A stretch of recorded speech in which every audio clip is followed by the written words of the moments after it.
This moment marks not only the continuation of our democratic journey, but also provides us with an opportunity to review our progress, reaffirm our commitment to building a better future for Pakistan. As we embark on this new parliamentary year, I urge this House to focus on promoting good governance and political economic stability. I would like to appreciate the government's efforts putting the country on a positive path to economic growth. Our foreign exchange reserves have witnessed a surge. There was a substantial increase in foreign direct investment, and the stock market also surged to a historic high. We must reform and expand our tax net, not overburdening those who already contribute, but by ensuring that every eligible taxpayer participates in nation building. We need to make our IT industry a key driver of economic growth. We should focus on building digital and information highways, investing in IT parks, enhancing internet accessibility and speed, and supporting the growth of our technology-driven economy. The China-Pakistan Economic Corridor, CPEC, and Gwadar Port remain central to our vision of connectivity. These projects must fully realize so that Pakistan can serve as a gateway to international trade, linking Central Asia, South Asia, and Middle East. I invite the Honorable President of the Islamic Republic of Pakistan, Mr. Asif Zardari, to address under Clause 3 of Article 56 of the Constitution of the Islamic Republic of Pakistan to both the Houses of Parliament assembled together.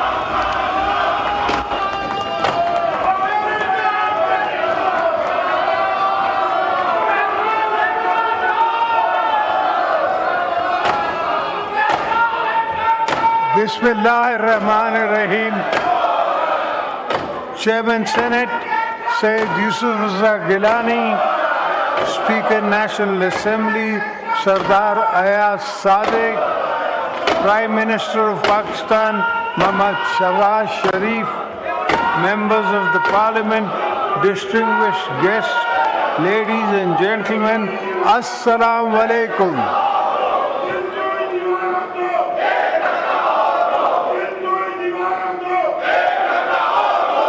It is my singular privilege as your civilian president to address for the 8th time the August House at the beginning of another parliamentary year.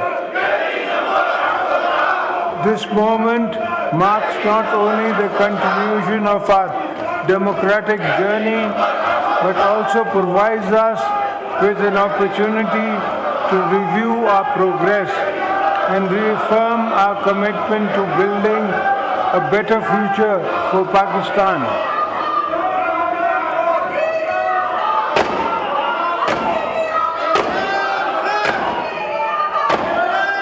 As we embark on this new parliamentary year, I urge this House to focus on promoting good governance and political economic stability.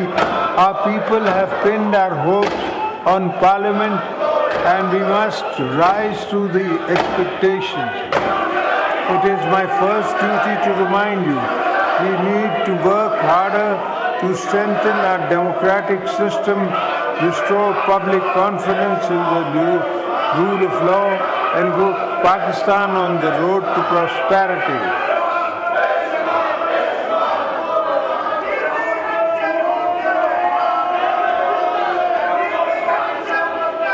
I would like to appreciate the government's efforts putting the country on a positive path to economic growth. Our foreign exchange reserves have witnessed a surge. There was a substantial increase in foreign direct investment, and the stock market also surged to a historic high. The government has also reduced the policy rate from 22 to 12%, and all other economic indicators have shown a healthy and sign improvement.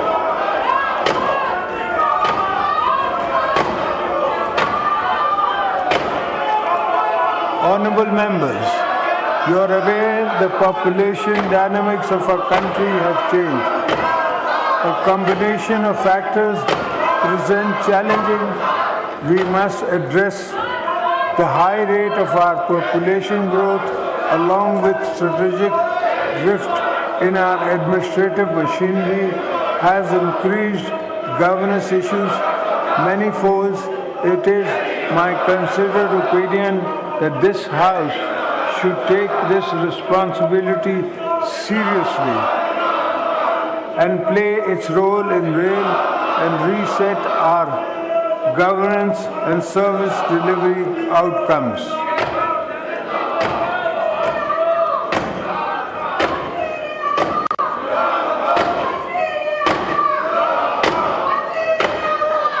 As far as the government is concerned, ministries need to redefine their vision and objectives and understand that pressing issues faced by the people of Pakistan have to be resolved within a certain time frame. We need to deliver tangible benefits, restore trust of the people in democratic institutions.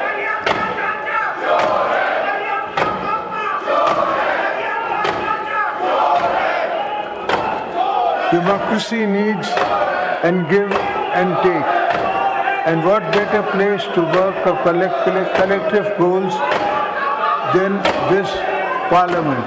As elected representatives, your function is role models for the nation. As you go about your parliamentary business, think beyond narrow goals. Think of the unity and consensus our country so desperately needs.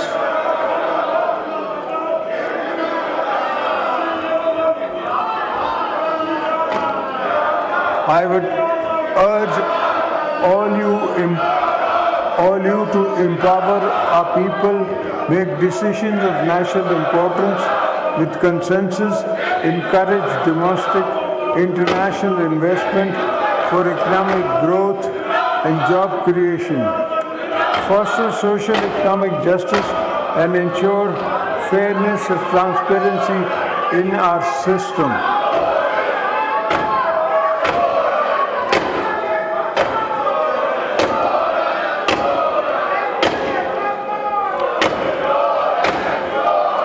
Chairman Senate, Mr. Speaker, for our country to prosper, it must build equitable. This is going to be a century of many new global changes, and to weather such transitions, we need to ensure that our peoples, with their different regions and resources, are on board of national development. It is my firm belief that a strong Pakistan is one where fruits of progress and development are equally shared by all its provinces and citizens.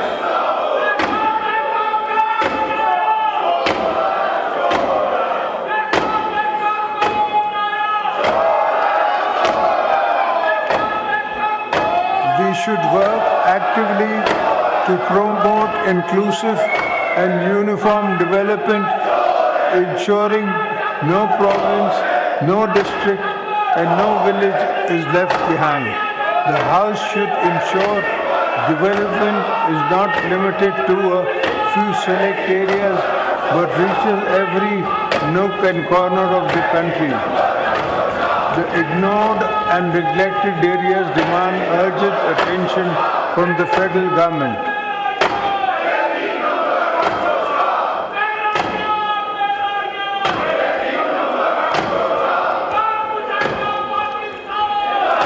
also need investments in infrastructure, education, healthcare, and economic opportunities to address the sense of deprivation.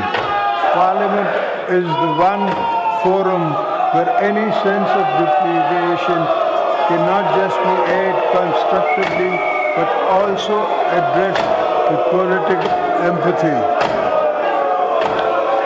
By the executive branch, that is the test of real statecraft.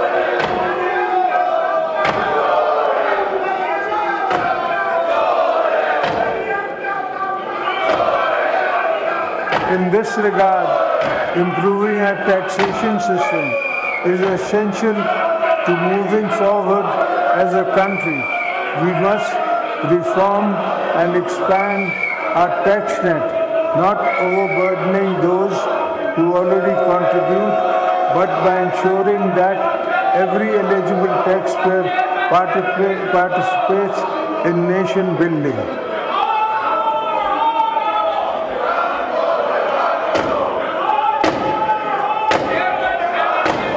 Pakistan should also diversify its exports, focusing on value-added goods and services to expand new markets and build a competitive export-oriented economy.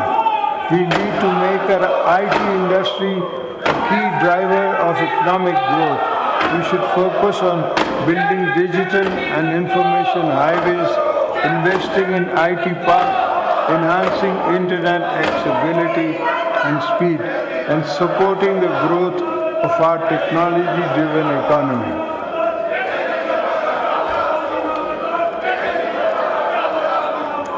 Equally important is the sustained support of small and medium enterprises. We must ensure access to credit, address procedural bureaucratic hurdles, and create policies that promote youth-led businesses. Our young people should be encouraged to enter businesses good through SMEs-focused programs, skill development initiatives, and accessible loan schemes.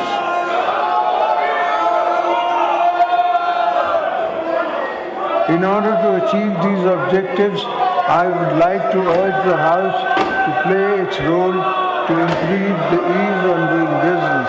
Investors, small businesses, and international companies must find Pakistan an attractive potential of investment.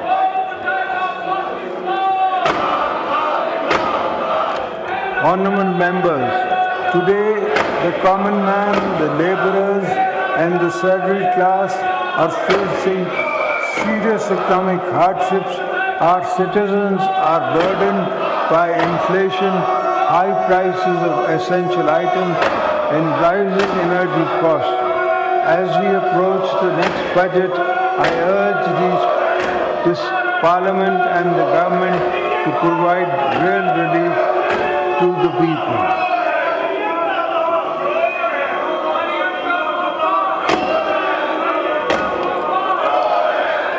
The government should take measures to forthcome budgets to increase salaries, pension, reduce income taxes on salaried class, lower energy costs, which would help reduce financial burden on them. At the same time, we should avoid downsizing jobs cuts. Instead of our focus should be on creating jobs and utilizing trained manpower productively.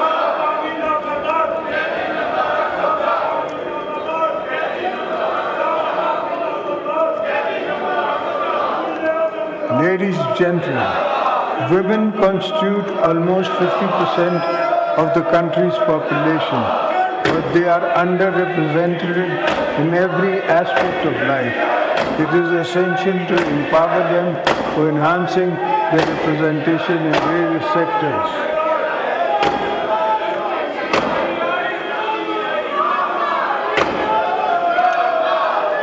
The most important intervention we can make as government and parliament is to make women at the bottom of the social pyramid financially independent in accordance with the vision of Shaheed Mohtarma Banerjee Bhutto.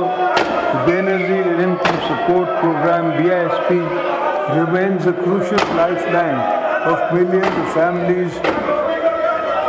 Its reach must be expanded and cash transfers should be further enhanced.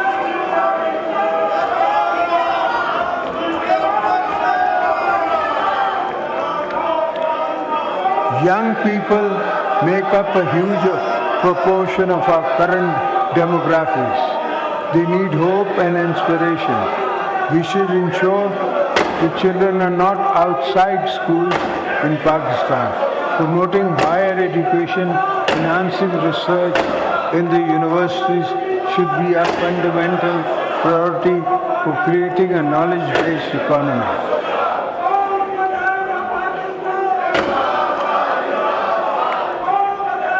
I urge the federal and provincial governments to increase allocation for education sector in the upcoming budget on micro level and to also provide more opportunities through scholarships and financial assistance programs.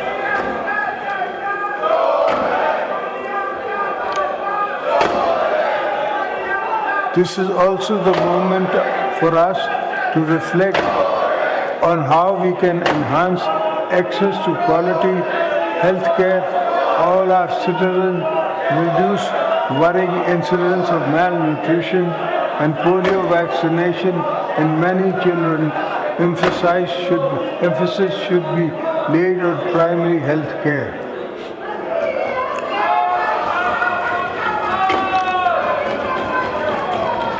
Respectable parliamentarians, I believe that domestic and regional conservative is a fundamental to prosperous Pakistan. We need a strong, efficient transport infrastructure, road networks and modernized railways.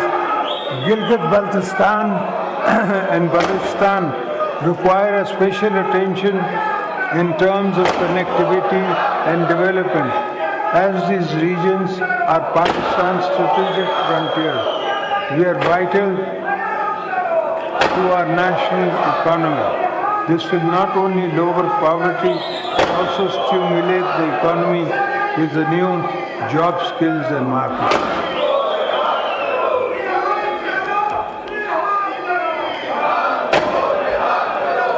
The China-Pakistan Economic Corridor, CPEC, and Gwadar Port remain central to our vision of connectivity. These projects must fully realize so that Pakistan can serve as a gateway to international trade, linking Central Asia, South Asia, and Middle East.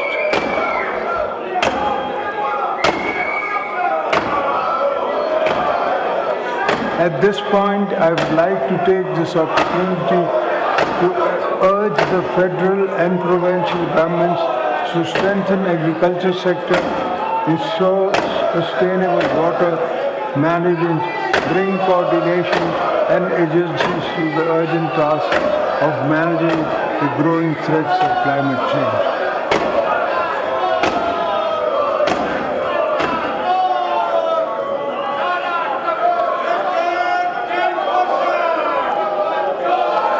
I say this because agriculture is a key pillar of our economy and it is imperative that we modernize this sector by adopting new farming techniques, developing better seeds, investing in agricultural research and development, creating more jobs by making land more productive.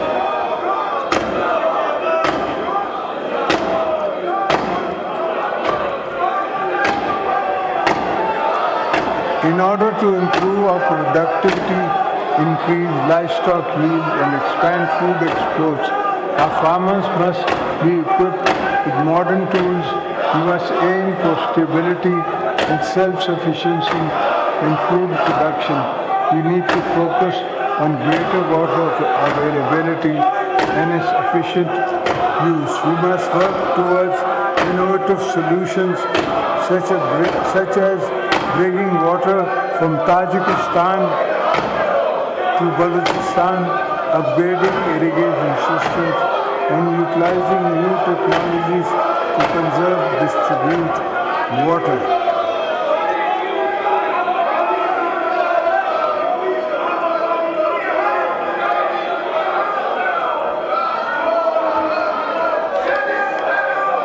Our fisheries and livestock sectors have immense potential. Pakistan's rivers, lakes and coastal areas hold untapped opportunities for fisheries. Commercial cattle farming can open new avenues for employment and export. I urge the government to play its role in providing incentives, training and support to our youth to make this industry a vital part of our economic future. I would like to urge the government to seek greater cooperation and exchange with China in this regard.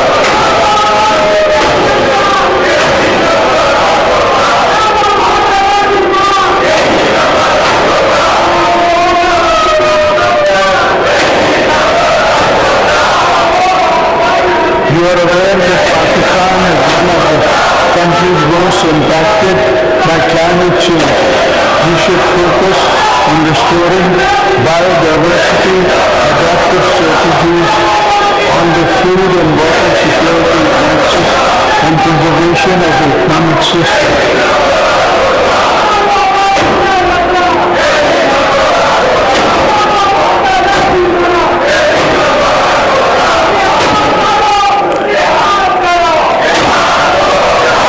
We must invest in the promotion of renewable energy, electric vehicles.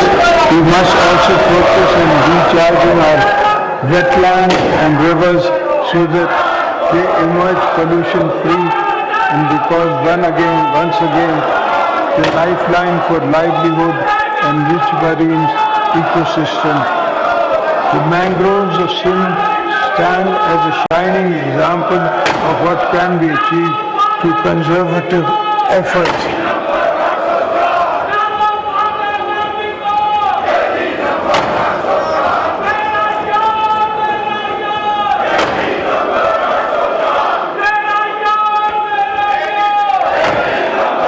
I am glad to share that in Sindh we have planted 2 billion mangroves, which have also earned Sindh government a substantial finance through carbon credits.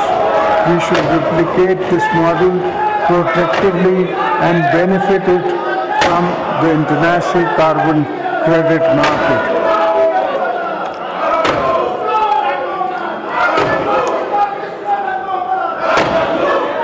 Members of the Parliament, we view the current internal and external security challenges which need to further strengthen our security capabilities and enhance capacity for our law enforcement agencies to effectively deal with menace of terrorism.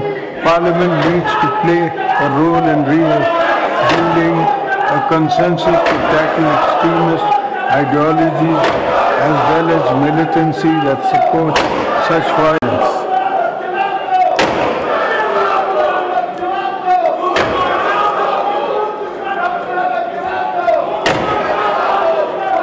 We are all aware of the external support and funding the terrorists are getting today, causing human and financial losses to the nation.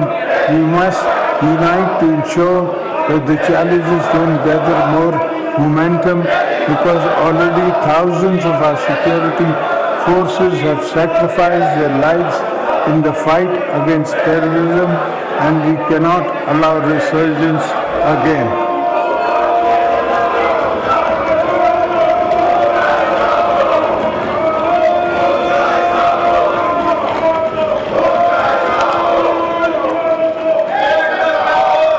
I want to assure you that we are committed to eradication of the menace with the support of the nation and the brave armed forces' successful intelligence-based operation have led to dismantling of terrorist networks to destabilize our nation.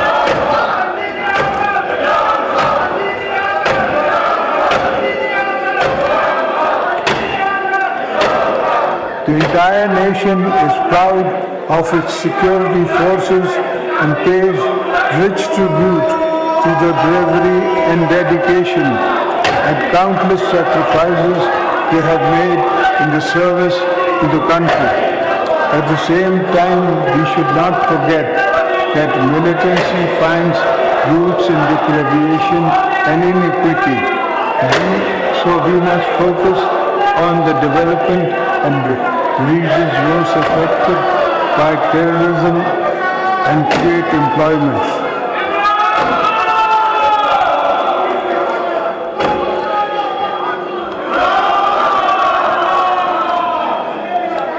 Outside our borders, the world is in a different stages of transition. Pakistan remains committed to regional peace, stability, economic integration. Our foreign policy will always be guided by national interest, international cooperation, and principles of sovereignty, mutual respect. We should enhance our cooperation with friendly regional countries in the area of trade, economy, climate, and cultural exchange. We will continue to play our role as a responsible, peace-loving nation.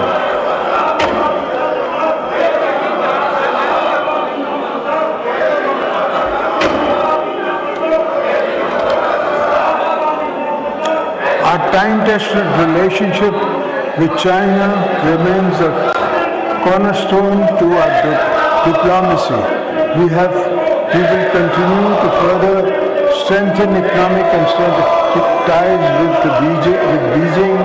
We will further cement our all-weather strategic cooperation partnership with China and continue to support the One China policy. During my recent visit to China, I had a fruitful discussions with Chinese leadership while inviting them to make more investment in CPEC to improve regional and economic integration.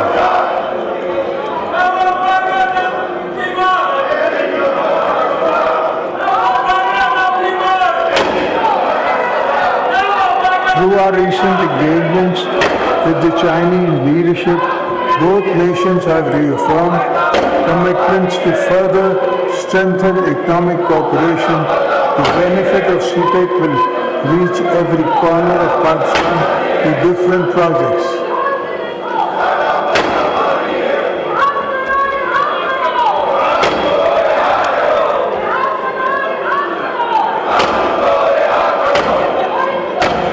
We deeply appreciate the support of our trusted friend Saudi Arabia, the United Arab Emirates, Turkey, and others who have stood by us in times of economic challenges.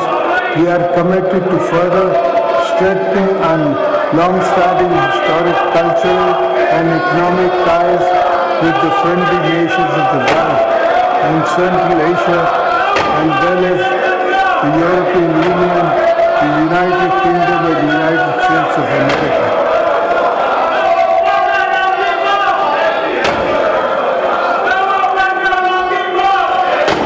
The recent successful counter-terrorism cooperation between the US and Pakistan is encouraging, and the two countries should build on this success to renew and enhance cooperation for joint goals.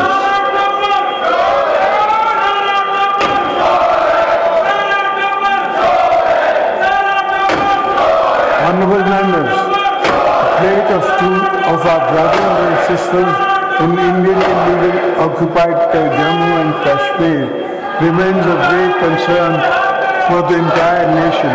The people of Kashmir have been suffering for decades under unjust occupation. oppression and brutal human rights violations. By the success of Indian regimes, Pakistan will always stand by them in their struggle of self-determination.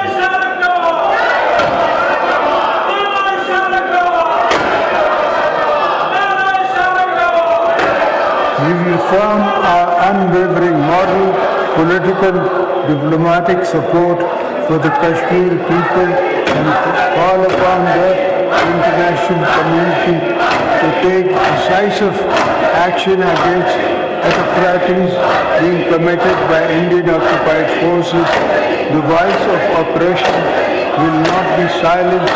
Pakistan will continue to raise this issue at every international forum.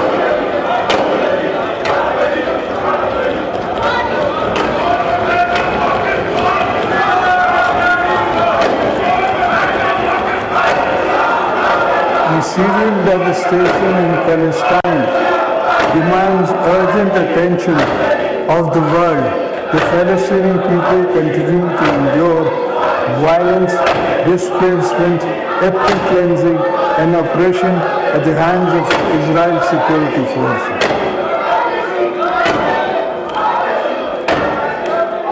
Pakistan is actively committed to Palestine cause and is consistent in the calling of a just and lasting solution based on international law and aspirations of the Palestinian people.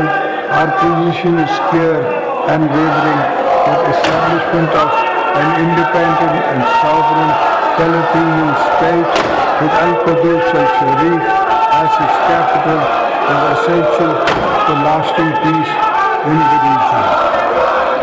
Honorable members, before I conclude, I must draw the attention of the House of a matter of concern for this federation. The President of Pakistan has been elected by all four provincial assemblies and National Assembly and Senate of Pakistan.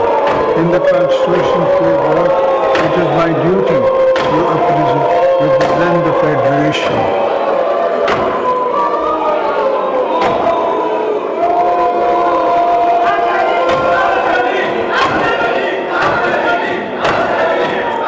The most challenging circumstances when my wife Shaheed Mohtama Benazir Bhutto was assassinated, I was the one who chanted Pakistan Khape for me.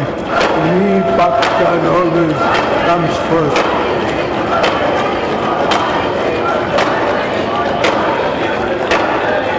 It is therefore my constitutional duty as your President, my personal obligation as a patriotic Pakistani to caution the House and the government that some of your unilateral policies are causing grave strain on the Federation. In particular, the government's unilateral decision to carve out some canals from the Indus River, despite strong opposition from federating units.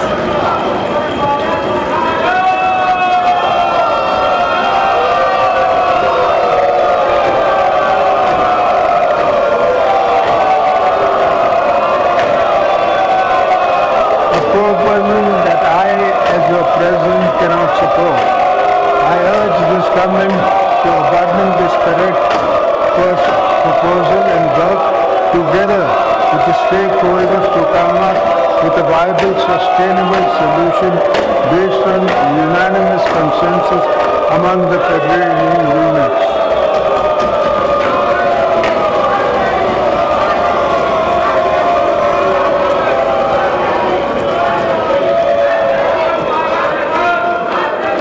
In the end, I would like to again invite the attention of the House to fulfill the responsibilities entrusted to this Parliament and play its role in the nation building, strengthening institutions and improving governance.